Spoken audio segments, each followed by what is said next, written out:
Hello, and welcome back to the final episode of this four-part series on men's mental health. And before we get into that, let's do a bit of a refresh on where we've come from and to get us to where we are today. And so in episode 1, we tackled the stigma surrounding men's mental health. And in that, we discussed how societal norms and fears of judgment have often prevented us from addressing our mental health issues. And we emphasized that acknowledging struggles and seeking help is a sign of strength and not weakness. And breaking the stigma is essential for us in promoting open conversations about mental health and encouraging us men to seek the support that we're going to need. And then in the second episode, we focused on recognizing and managing anxiety and depression. We identified that there are common symptoms of these two, of anxiety and depression. We discussed how these conditions can manifest differently in men and provided some practical strategies for managing these challenges. And so understanding anxiety and depression is going to be a crucial part in maintaining our mental well-being. And so we shared the importance of seeking professional help and how we address those issues. And then in the third episode, we explored building resilience and developing healthy coping mechanisms. We defined resilience and we discussed how it can be developed over time.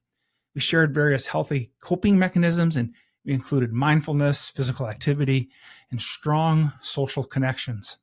And so building resilience, a tool can really help us manage our stress and improve our overall mental health. But today, we're going to be discussing the crucial aspect of mental health, and that's fostering a supportive environment as we seek help. And so having a supportive environment and seeking professional help is going to be very key in components in helping us really maintain good mental health. And so in this episode, I'm going to touch on how to build that support network, get the benefits of seeking help, and how to encourage you to prioritize your mental health. So let's dive into today's discussion and learn how we can create and sustain a supportive environment for our mental well-being. Let's face it, inevitably there will come a time in our life when you will hit a wall, whether it's a marriage that's not working, a career or a business that has stagnated, or maybe your personal life is just flatlined. And so if you're tired and fed up with where your life is at, I'm going to want you to get clear about who you are, about where you are, and what you are meant to be. Then I encourage you to truly start your hero's quest. It's where you can become more, accomplish more, and live more than ever before. Go to members.theawakenedman.net and start your quest today. And with that, let's get on with today's episode.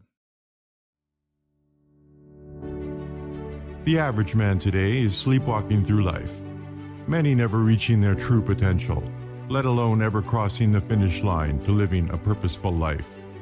Yet, the hunger still exists, albeit buried amidst his cluttered mind, misguided beliefs, and values that no longer serve him. It's time to align yourself for greatness. It's time to become a revolutionary man. Stay strong, my brother. Welcome, everyone, to the Revolutionary Man podcast. I'm the founder of the Awakened Man movement and your host, Alan DeMonso. Let me start by asking you a couple of questions. Who do you turn to when you need support? And how does that support system impact your mental health? Because I want you to reflect on these relationships because they can help us understand the importance and how they contribute to our well-being. So the next question, or the second question I have for you is, have you ever hesitated in seeking help, whether that be professionally or in a different environment? What were your reasons for doing that, and how did you overcome them? You see, how when we become aware and can understand the barriers, they can help us to really take the necessary steps that we need in seeking help. And so I want to dive deep into the importance of building a strong supportive network today and how we can significantly enhance our well-being and truly be the husbands, fathers, and leaders that we're meant to be. So let's start with building a supportive network. A strong network is going to be crucial for our mental health. It provides us that emotional support and a sense of belonging. And it's also a practical assistance during really challenging times. Because think about it, when the chips are down, do we have that go-to guy or guys that we can reach out to? For men who often feel the pressure of having to handle our problems alone, and there's many of us who do that, if we don't have a reliable support system, it's going to make a world of difference if we can build one around us. And so how do we do that? Well, it starts by having some open communication. And I know this is a real big challenge for many of us. And so let's just start with the first idea of an open communication. How about with yourself? Can you be honest with yourself about your feelings and your needs? And I'm not talking about these touchy-feely feelings and not really being involved in it. What I'm saying is having the self-awareness and really being able to address the first step in having, if you're having mental health issues. And when we can really understand where we're coming through, to name it, as I had one podcast guest say, you name it to tame it, and you feel it to heal it, to reveal it. And it's a great and powerful message for us to do. We also have to have open communication with our loved ones. We have to foster that open and honest communication with our family by letting them in when we're struggling and we need support. I'm going to say something here that might be a bit controversial, and that is it's not the first place that I recommend men go to, especially if this is something you haven't done in the past. Because believe it or not, the people that count on us, rely on us, our family, our spouses, they may not be able to handle or deal with us coming forward when we start bringing forward mental health challenges, the things that we're struggling with. And so I really recommend you being able to get that practice and that skill develop with other men.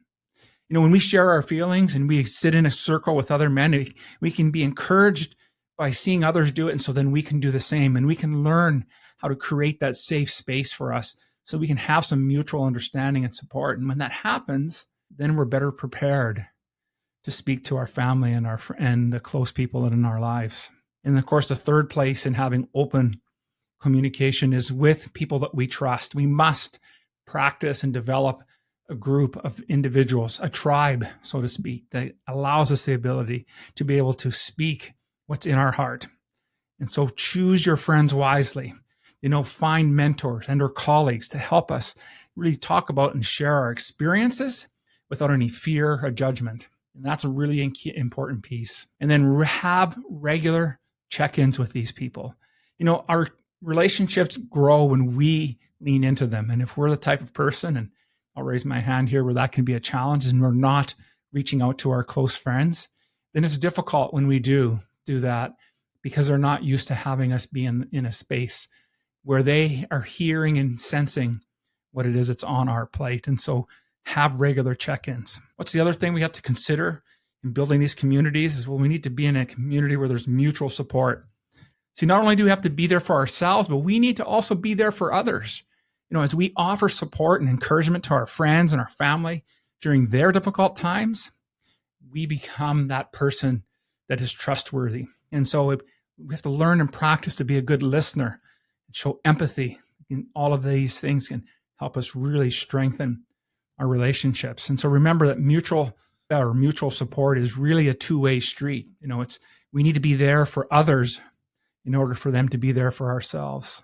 And the other piece that I think is really key, especially in my men's work here, is having compassionate accountability. So what do I mean by compassionate accountability? It's about really gently holding each other accountable for our self-care, our healthy behaviors, and the things that we say that we're going to do. Because far too often do we get involved in any types of groups where there isn't any form of accountability. And I'm not talking about that accountability where it's balls to the wall type of stuff. I'm talking about being able to be there for your brother and to say, hey man, what's happening for you? Why isn't it that you haven't been able to accomplish what you wanted to accomplish? What is holding you back? Is there a fear there? Is there something that we can support you in? You see, we're not letting each other off the hook, so to speak. What we're doing is letting them know that no matter what they're going through, we may not fully understand, but we're here to support you.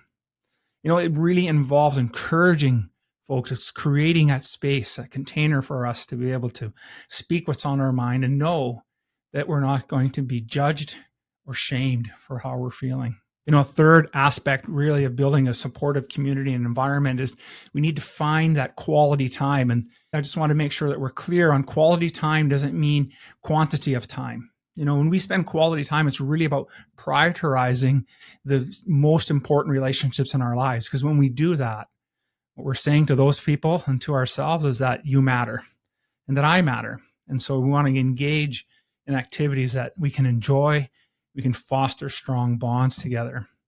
And of course, these activities can be a lot of different things. If you're in a relationship, setting up scheduled date nights, and while that may sound a bit mechanical, trust me, the moment that you start making time within your calendar to spend time with those key people in your life, the relationship gets much, much stronger. So consider how it is that you can improve the quality time of the people that you care about the most. And then I want you to engage in really activities that really strengthen your other relationships. And I already talked a little bit about whether that's date nights with your spouse, or getting involved in some sort of sports or a hobby, something that you may enjoy doing. Doing volunteer work. One of the things that's really important to me is working with the homeless and working in soup kitchens and other things in the area, because it really resonates with me, because I truly believe that any one of us, are one accident away from being in that position in life. And so really create and find supportive communities like that to help you strengthen your idea of what community is all about. And it brings you a lot of pleasure and satisfaction. So that I want to talk about throughout this whole series, I've been dropping hints that there's a great amount of power in joining a men's group. And the reason I say that is because for many of us men, we don't have a place that we can go. We don't have that community, that band of brothers, as we call our group, where we can share about the things that are important in our lives, to talk about truly what's at stake in our lives, so that we can become better fathers, husbands, and leaders. And while these groups are not just always about speaking or being an intellectual, they're groups that spend time that are very experiential. Key is about finding the type of group that really fits with you. And so I just want to give you a few ideas of some of the benefits that I've found from joining men's groups and running them. And so the first thing is really about this shared experience. And isn't that what we've talked about through this 4-part series? It's about men being allowed to share our experience, our challenges openly. It's about hearing other people's stories so we can normalize our own struggles, because sometimes we get it in our head that we think we're the only one that's going through this, and our story is so much worse. And so when we do that, we can get feelings of isolation. When you get into a group and you have some shared experience, we recognize that many of us are on the same path and struggle with very similar things. We also need emotional support. For many of us men, we've been told or been brought up to believe that we shouldn't be showing any emotion. And while in men's groups, there are the occasion where it can be extremely emotional, what I'm recommending here, suggesting here, is it's an opportunity for us to allow ourselves to be vulnerable enough to get real, to get raw about the shit that's bothering us, or the parts of our hearts that are breaking. And can we be there in that place to know that we're not judged? And so I think it's important that when we are able to really express our emotions, and we may not be great with it at first, but in order to become better, we must practice releasing our emotions to allow us to get to a place that we can have the right amount of emotion. And it's also about being in a group that, as I said earlier, about compassion and accountability. In order to really emphasize personal growth, we need to be consistent with how we're showing up. And so that's what a men's group can do. Members can hold each other accountable by making positive changes in how as we produce or pursue our goals. And so, each group's going to be a slightly different. Some are going to be a little bit more on the accountability scale. We tend to operate on a compassionate accountability, because we really want to encourage men to get to that level where they no longer need us to be accountable for it, that they are accountable for themselves, because they're living with something and living through life of believing something much greater than them. And it's also opportunity. Obviously, if we're doing those first three, we're building skills. We're building skills to give us an opportunity to show up better, so that we can be more effective in our communication, so we can manage stress much more effectively, so that we can really develop healthy coping strategies. And all of that happens because you join a men's group. You get an opportunity to be surrounded with other men who are going through something similar to you or have been through it, and they get to be that mentor for yourself. So this is why I get so excited about doing men's work. It's an opportunity for us it's a way for us to help men who are on the path of personal development, looking to be the best that they can be. Doesn't mean that doing men's work alone is the only path, because depending on where you're at, professional help may be required. And so there's great benefit in doing a bit of both, having professional help as you truly need it. And then there's that community environment to help fill in that void, that piece that you'll need. And so, of course, there's therapy and counseling that you can do with one-on-one sessions, the support groups like we offer here with the Band of Brothers. And there's so many online resources today for men's personal development that can help you get through any particular aspect of your life. And so many men may hesitate to seek help because they still have that stigma. They still have a fear of judgment or a belief that if we can't handle our problems on our own, then who are we? But it's important that we recognize through this 4-part series that in order to break these barriers, we need to be proactive and lean into our skills and abilities and really start to practice and hone them. And so let me tell you a little story about my friend Alex, who sought help for his mental health, for the positive changes that it's brought in his life. And so Alex is a successful business owner, and he struggled with severe anxiety and depression. For years, he avoided seeking help because he feared it would make him weak. And so his turning point came when his wife encouraged him to see a therapist. And so at first he was reluctant, but he decided to go try it. And through therapy, he learned to understand that his anxiety and development strategies to manage, that he was joined a support group, where he found solace in sharing his experience and with others who understood his struggles. So the support Alex received from his therapist and a supportive group of men was truly transformative. He felt less isolated and more empowered to handle his mental health challenges. And so his relationship improved, and he became a vocal advocate for mental health awareness. And so he's been encouraging others to seek help and do the same. And so Alex's story really highlights a profound impact of seeking professional help while having a strong support group or system. And so it's a reminder that as we ask for help, it's a sign of strength, not a sign of weakness. So I'm going to encourage you to look for and find your community, your tribe, where you have an opportunity to be around other men who can help you get through the toughest times of your life. And so as we do that, I want you to think of you being the other guy, that guy who's being approached by maybe a family member or a friend who's looking for help. And so how can you be there and be supportive for them? And so I'm going to encourage you to really approach these folks with empathy. Because consider approaching our family friend who may be struggling with empathy and really understanding that you're there to support them. We're not trying to fix anything. You just wanted to be there and support them as they need to be supported. We can provide them information.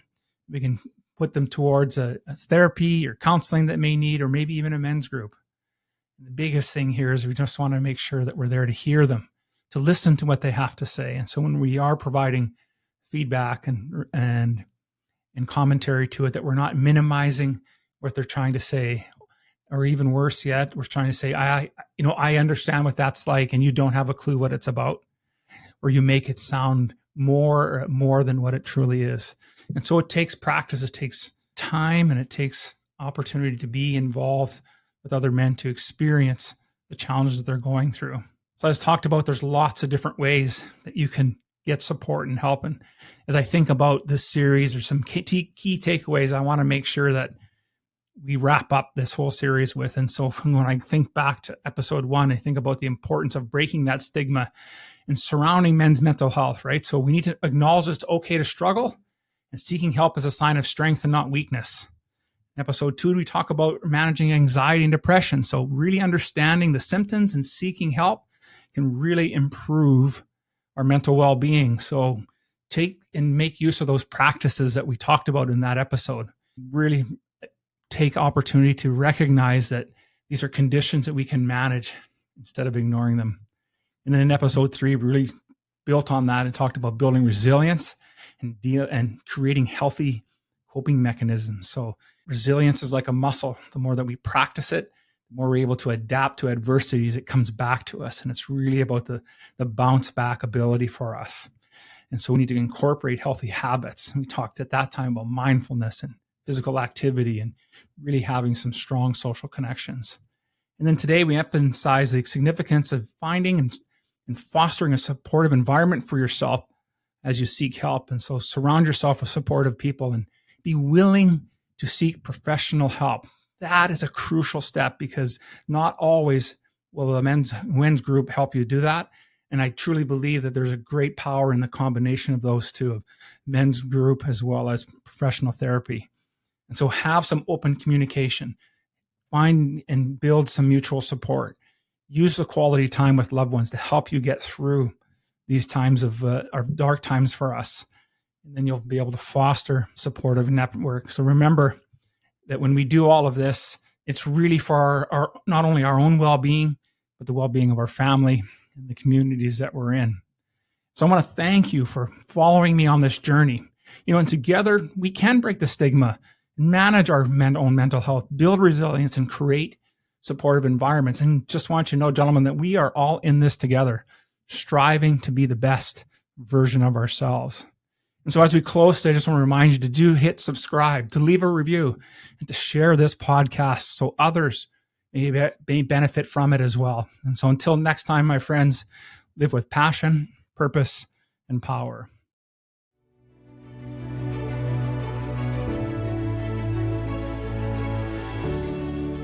Thank you for listening to the Revolutionary Man podcast. Are you ready to own your destiny? To become more the man you are destined to be? Join the brotherhood that is The Awakened Man at theawakenedman.net and start forging a new destiny today.